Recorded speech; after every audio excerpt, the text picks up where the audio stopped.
All right, so how are we doing on Tuesday, though? Okay.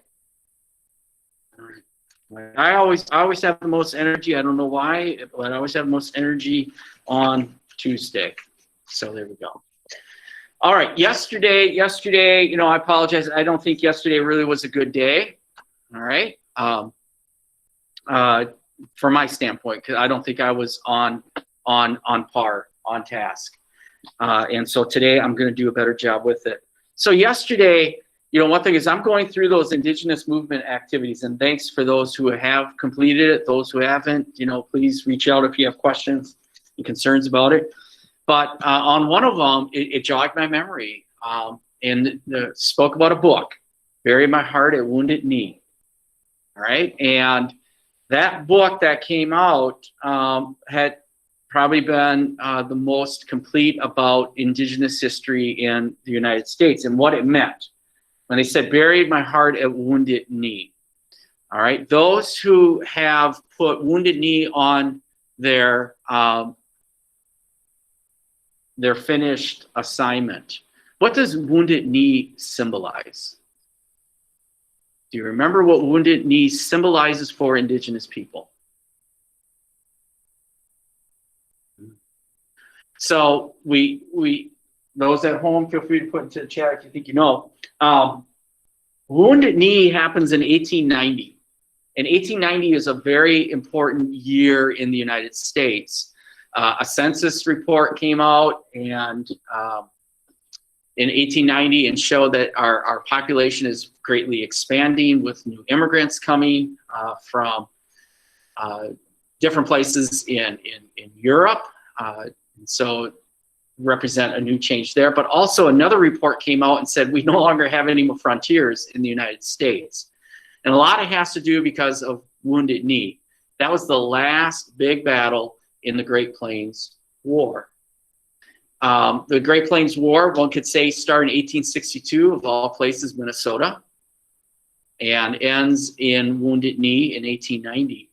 And what that means now is the Indigenous people have been subdued, they've been put on reservations, and the acculturation process is beginning. As many of you have pointed out with the Dawes Act and with the Indian boarding schools. All that is coming to play here now, but 1890 in some ways is kind of like this moment in which for Indigenous people, it's a turning point.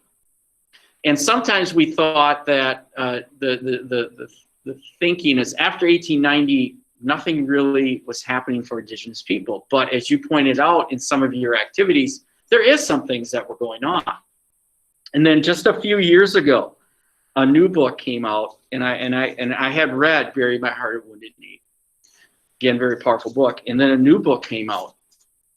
So it's called The Heartbeat of Wounded Knee, 1890 to present.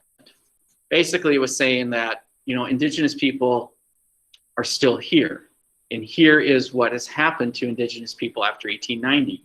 And it's not more about if we want to say, let's look at all the negativity. Instead, it was trying to focus on that here you have a group of people that found ways to persevere, found ways to survive, and found ways to, in their own methods, promote and grow their culture. So it's a very, very powerful book. In many ways, it's a companion. So if you are into Indigenous history, 2 books to read is Bury My Heart at Wounded Knee, and then also The Heartbeat of Wounded Knee. And I always, anytime there's anything about Minnesota that's mentioned in it, I always get goosebumps. And so Minnesota is mentioned in here a number of times as well. And again, it's about our Indigenous heritage. So that was just a little follow-up I wanted to throw in there of yesterday, trying to put some closure with the Indigenous movement. So with that, I'll leave it at that. All right. Today, I want us to further expand on social movements. And yesterday had difficulties with the video clip dealing with women in the 1950s. All right. Today I have a video clip. It's going to probably be one of our longer ones. It's close to 16 minutes, but it's going to talk about farm workers. All right. And so it's going to pull out of the Hispanic American movement, that part of this social movement activity here. And one individual that definitely would be highlighted is Cesar Chavez.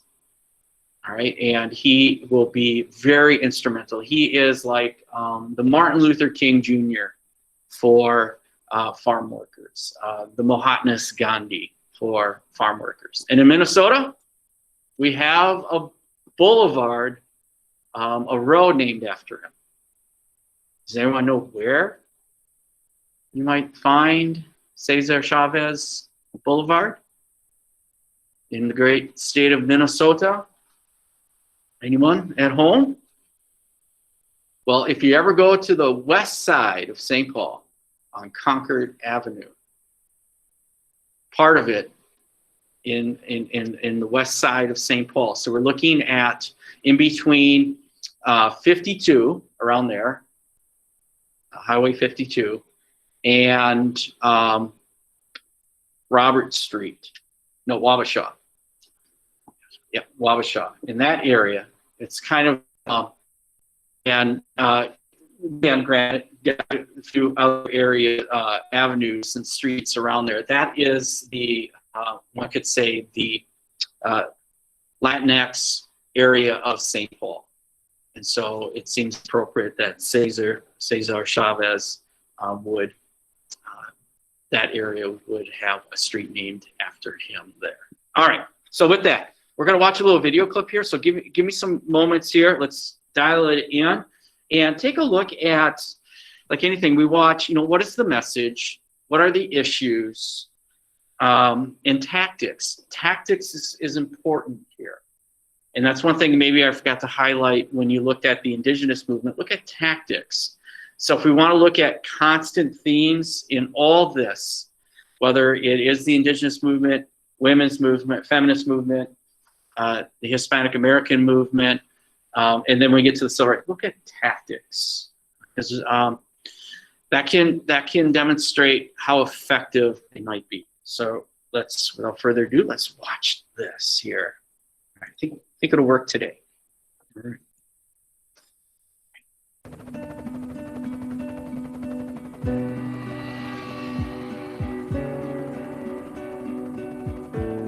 California's Central Valley.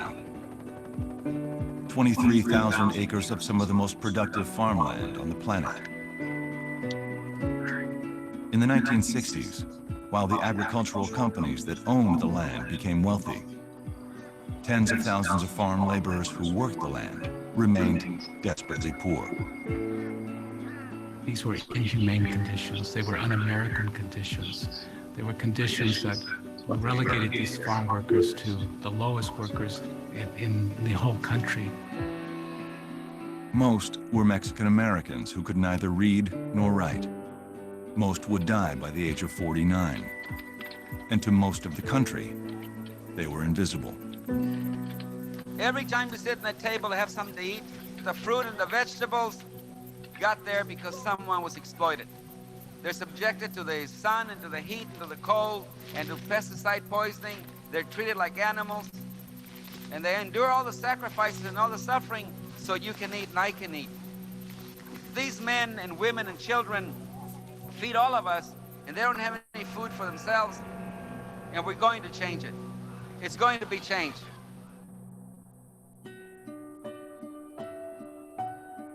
Cesar Chavez was the second of 6 children, born into a devout Catholic family on a modest ranch in Yuma, Arizona. They lost the ranch during the Great Depression and were soon forced to enter the backbreaking world of migrant labor. Traveling across California, taking whatever work they could find, the Chavez children passed through 37 schools in 3 years. Cesar dropped out at the age of 14 to work full-time in the fields.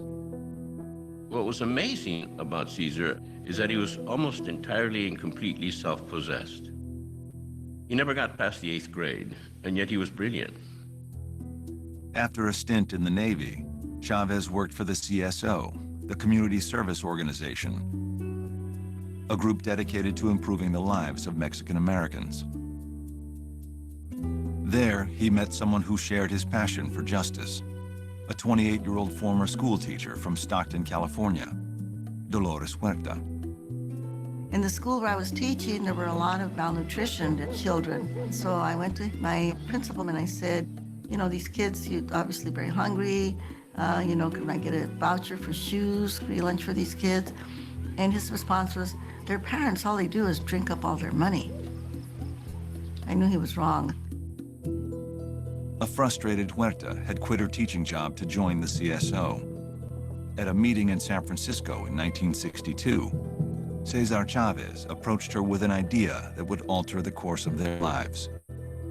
He said, you and I have to organize a union. And then he said, but we will not see a national union in our lifetime. And I said, why? He said, because the growers are too rich, they're too powerful, and they're too racist. For Huerta, a divorced mother with 7 children, committing herself to the farm worker cause was an agonizing decision. And that was a big step for me because I had family that I had to support. And I remember just thinking about this. This is such a foolish thing to do, but I just remember I've got to do this, and I did it. But a serious obstacle stood in the way of creating a farm workers' union. The Bracero program, a government initiative left over from World War II that brought in Mexican laborers to replace Americans who were fighting overseas. This is the vanguard of 1,500 Mexicans brought to the States by the Farm Security Administration. Most are laborers. All of them are bachelors. When the war ended, the program continued to bring in a nearly unlimited supply of cheap laborers from Mexico, desperate for work. But once in the U.S., their employers could use them as strikebreakers and have them deported if they complained. They weren't allowed to organize into unions. The workers were literally like slaves. The Bracero program was finally ended in 1964, after 20 years of opposition by Mexican-American leaders. I was able to go to Washington, D.C., and Caesar and I worked together, working with the Secretary of Labor, and we were able to end that program. Now, a viable union seemed possible. But the history of unionism in the United States was scarred by violence. Since the 1930s, dozens of strikes had bloodied the streets and fields of California.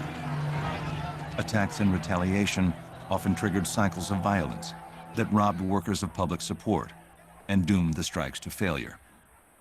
We knew that in the past history of organizing farm workers that there had been a lot of violence. We knew farm workers had been killed. Chavez and Huerta admired Mahatma Gandhi, who had gained India's independence from England through a non-violent campaign. For both of them, nonviolence was not just a strategy. It was a principle of how to live your life. That if you believed in the principle of human dignity, you didn't harm another human being. For 3 years, Chavez and Huerta signed up farm workers, gradually building their union. But in September 1965, they were caught off guard. Filipino grape workers near Delano, California, went on strike, demanding higher wages.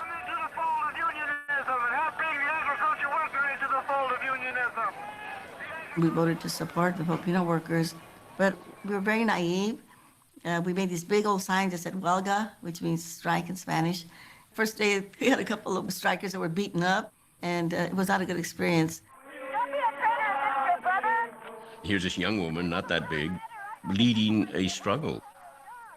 And she was challenging the role of women among farm workers. They had never seen an aggressive, independent woman like Dolores. Come on out, brothers. We are waiting for you. You are earning more money today because the workers here were not on strike on September the 9th. And I found myself in a position where I was willing to be a lieutenant, to be a follower. The strike unfolding in the San Joaquin Valley resonated with Valdez, an aspiring young playwright who'd grown up in Delano.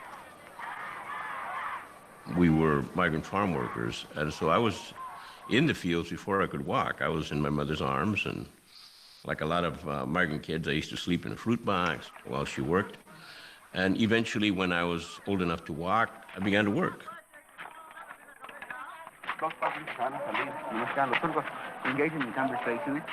Valdez soon became part of Cesar Chavez's inner circle. Cesar was relatively young, but he was mesmerizing. I mean, his presence. And I'm not talking about something flashy. I'm talking about something very basic, very humble. But his sense of place and time, of what to do under the given circumstances, came from a confidence that he had within him. That confidence inspired all of us. After 4 months, the strike was going nowhere. Growers bussed in non-union workers to pick the grapes and break the strike. As the harvest wound down, the union was almost broke, and Chavez was losing hope. In the crop season, there is a period where everything is germinating. The vines have been pruned, they've been de-leafed, it's been irrigated. Now you got to wait for the new crop to kick in. And so there's the dead season, what the farm workers call invierno chiquito, the little winter. That was a dangerous time for the union because there are no workers in the field. Chavez was beginning to believe the strike could never be won in the fields. He desperately wanted to bring the movement into the national spotlight. Cesar came up with this brilliant idea of marching to Sacramento. In the manner of Martin Luther King, who garnered media attention leading a march through Alabama in 1965. Chavez would lead a 300-mile pilgrimage from Delano to the state capitol, passing through farm workers' towns along the way. Cesar said it's going to be a march of penitence. And the workers said, well, we don't have anything to be penitent about. I mean, the growers are the ones that are doing everything wrong. And he said, no, I want everybody to think of something that you've done, some gossip maybe, some fight that you had. Think of your own things in your own life. It was a pilgrimage. This was a spiritual pilgrimage. It was an attempt to suggest to the workers and others, this was going to be a long struggle. As he planned for the march, Chavez's faith was being tested. Striking workers were subjected to physical and verbal attacks from growers, who seemed to have law enforcement in their pocket. On March 16, 1966, with the situation threatening to explode, the Senate Subcommittee on Migratory Labor held hearings in Delano. The fact that somebody makes a report about somebody's going to... As news cameras rolled, Senator Robert Kennedy grilled the local sheriff on his practice of arresting peaceful demonstrators. Who told you that they're going to riot?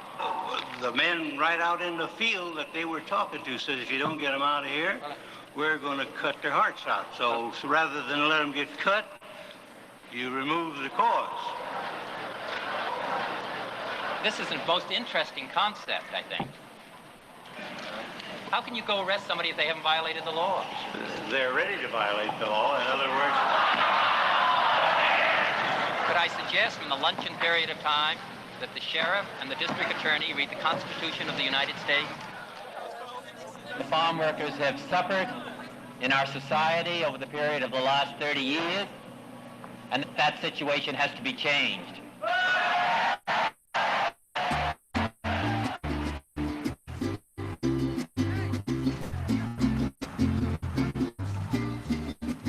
Chavez set out the very next morning, along with 100 farm workers, to begin his pilgrimage through California's San Joaquin Valley. Cesar, either by design or by accident, ended up becoming symbolic of the penance part, because he had some boots that injured his feet. Turned out to be the worst idea for the march. He was visibly in anguish, which made for great pictures, you know, a living Caesar suffering on the road. As they traveled north, passing through town after town, their numbers grew.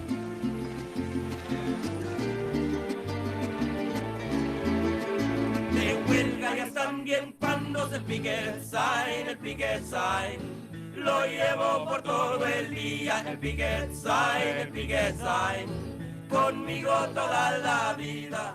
As a Catholic, Chavez understood the power of symbols to instill a deep personal commitment to the movement and attract public attention. They flew the Union Eagle, a symbol of Mexican pride, and the Virgin of Guadalupe, the Virgin Mary as a brown-skinned Mexican Indian, signified for many the righteousness of what was now being called La Causa, the cause. After 25 days, their numbers had swelled from a few dozen to an army of thousands. On Easter Sunday, 1966, the state capitol was finally in sight. When we got to Sacramento, there were 10,000 people marching across the Sacramento River with us over the bridge. And it was people power. This was a demonstration of democracy.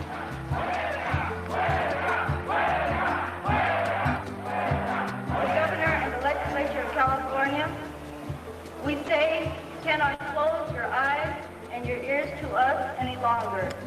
You cannot pretend that we do not exist. You cannot plead ignorance to our problems because we are here and we are not alone. With public sympathy mounting and the spring growing season upon them, growers finally agreed to meet with union representatives. The farm workers of the state of California. Dolores Huerta became the lead negotiator. And it was unprecedented because here was a Mexican-American woman negotiating with the growers and taking them on. She's an excellent negotiator. She can break things down and can also stand her ground at an intellectual level and argue points, you know, with lawyers. They hated her. They called her the Dragon Lady. They wished they were negotiating more with Caesar than with Dolores. It would take years of negotiations and a national boycott for Huerta and Chavez to secure higher wages, safer working conditions, and an end to child labor. But the march to Sacramento was a turning point. It led to the first farm worker contracts in American history. And for Mexican Americans, it was only the beginning.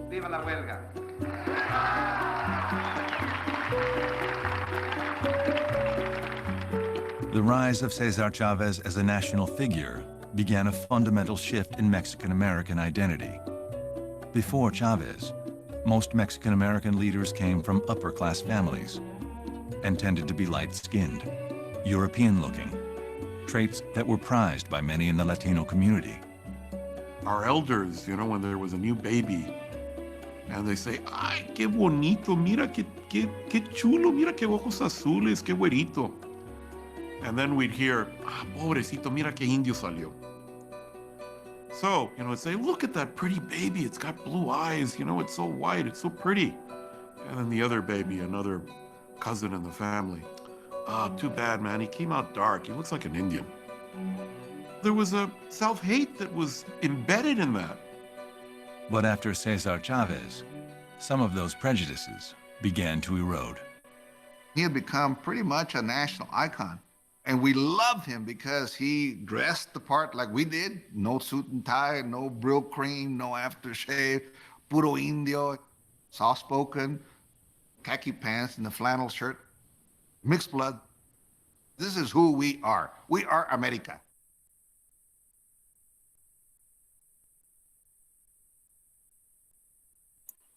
So there, again, I always say, you know, there's a lot of nuggets in there that you can glean from and apply to looking at the Hispanic American movement here.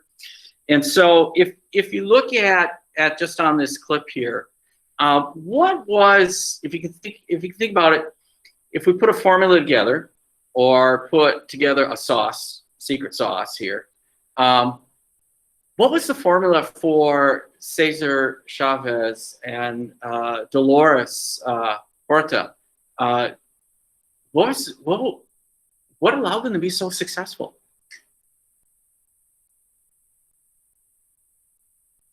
If we can brainstorm here, those at home, they're on the chat or on mute. What did they do that allowed them to have success? And when I talk about success, it means that, you know, a union is being created, they got a contract, there's more recognition, those types of successes.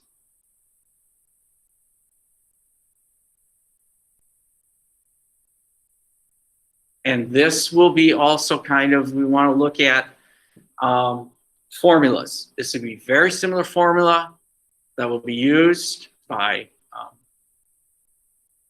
those organizations in the civil rights movement, like SNCC and the Southern Christian Leadership Conference and the NAACP.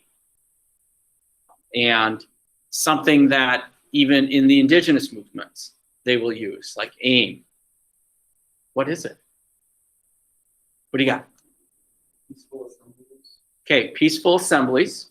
Okay, that might, you know, take a little bit of AIM out of there, and maybe the Black Panthers out of there. But yeah, peaceful assemblies, nonviolence. That's a tactic that's going to be used here. And world history, you looked at Mahatma Gandhi and his tactics. Many of them reference Mahatma Gandhi. All right, so that's part of it. What else could be a part of it? What do you got?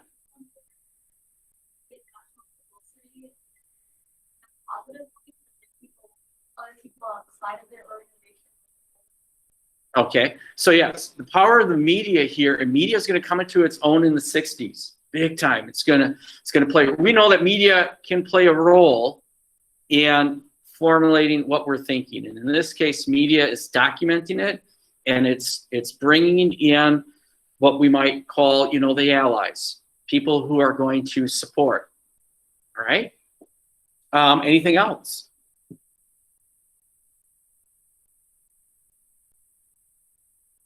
Was Cesar Chavez successful in bringing more, in this case, Mexican Americans into the movement?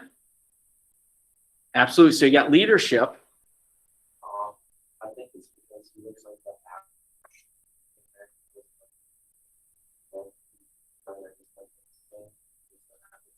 Absolutely. So the leaders of these groups reflect others, and people who, if they're going to follow them, they're going to like, okay, you look like me, you've got similar experiences to me, so boom, going to follow it. And so that would be true in all these movements. So yes, that's why they're going to follow people like Cesar and Dolores. Absolutely. That's all part of it. So that grassroots, they talked about people's power. All right, so the grassroots is going to be important here, just like in the other movements, grassroots. But ultimately, that's all part of the formula. But another part of that formula is you got to get the government to do something too. All right, and you might have picked up and you saw Bobby Kennedy. Bobby Kennedy was an attorney general. He was an attorney general for his brother, and then also for Lyndon Johnson. And if you can get a branch of the government on board, that's going to create some changes as well. So part of it, you know, again, is leadership. Part of it is tactics, nonviolence. Part of it is grassroots. Part of it is getting people in government positions, and of course, winning allies. That's a lot that goes into it. But if you can get that in there, you're going to have success. And we'll see the different movements pick up on that. Now, Dolores Horta, she definitely fits with the Hispanic American movement, but could she also be a feminist? Is she doing things that break the conventional norm? Absolutely, she is. So she could also apply in the feminist movement as well. So you think about this, you know, in terms of leaders, she's a leader in both areas. So you can definitely cover there as well. Yes, that march towards Sacramento. That march towards Sacramento from Delano in Minnesota, we might call it Delano. All right, you might have heard of Delano, Minnesota. Spelled the same way. The march to Sacramento, is that similar to any other march that you might know or think of?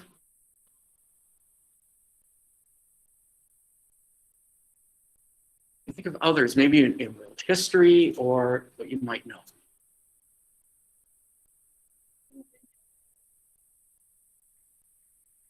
Yeah, the marches that Martin Luther King had. So prior to this, you can say like the march from Selma to Montgomery, that becomes known as Bloody Sunday on the first effort. Selma to Montgomery. You could say the March on Washington. There'll be a march against fear for the American Indian or for the indigenous people here in the United States. The Trail of Broken Treaties, or the horseback ride with Wounded Knee, or you can go back to the Mahatma Gandhi on his Great Salt March as well. They all patterned after that as well. So yeah, they all have in some ways a defining march. Here is a defining march. Big stuff. I had another point, but we won't worry about that. Won't worry about that at that point. All right. So thanks for that and paying attention with that and being a part of the conversation. Going back to this activity, do you have any questions about this assignment specifically? What the finished product can look like, or anything about either the feminists or the Hispanic American movement?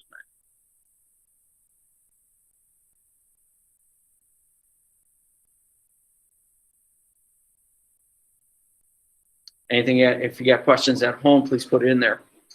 Again, when you look at Cesar Chavez, he is one component of that movement, but there are many that, there are other aspects of that movement too.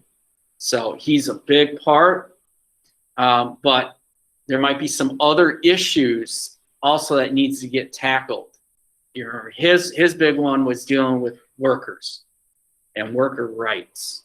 Others might want to focus more on perhaps maybe education or political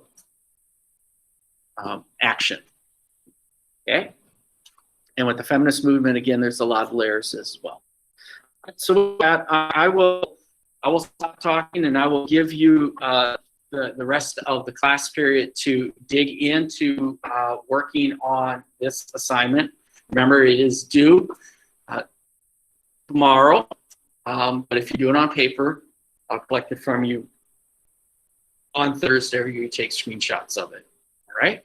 So if there are no questions, those at home, you can stay on and ask questions or exit and have a great day. Those that are here, let's dig in.